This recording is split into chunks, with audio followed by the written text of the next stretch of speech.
காந்தியடிகளை பேராபத்திலிருந்து காப்பாற்றிய சமையல்காரரை பற்றி உங்களுக்கு தெரியுமா? காந்தியடிகளை கொல்வதற்கு முடிவெடுக்கிறார் ஒரு பிரிட்டிஷ் அதிகாரி எர்வின். பீகாரில் சம்பாரன் பகுதியில் காந்தி விவசாயிகளுக்கு ஆதரவாகவும் ஆங்கிலேயர்களுக்கு எதிராகவும் கடுமையான போராட்டங்களை நடத்தி மக்களை ஒன்றிணைக்கிறார்.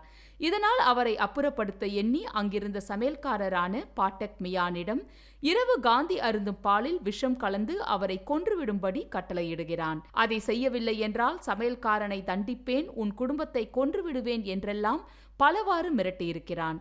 எதுவான போதும் பாட்டக் மியானுக்கு காந்தியை கொல்ல மனமில்லை. விஷம் தராமல் காந்திக்கு வரவிருந்த பேராபத்தை தவிர்த்திருக்கிறார். இதனால் ஆங்கிலேயர்களால் பெரிதும் துன்புறுத்தப்பட்டிருக்கிறார். காந்தி தலைமையில் சம்பாரன் பகுதியில் சத்தியாகிரகம் வெற்றி பெற்றது.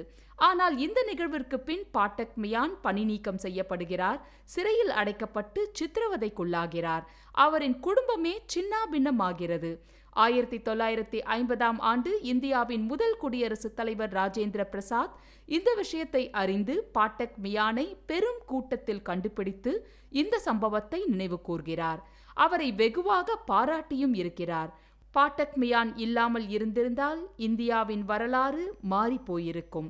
காந்தியின் பிறந்த நாளான இன்று நியூஸ்பிக்ஸ் இந்தியா பாட்டக் மியானின் தியாகத்தை நினைவு கூறுகிறது.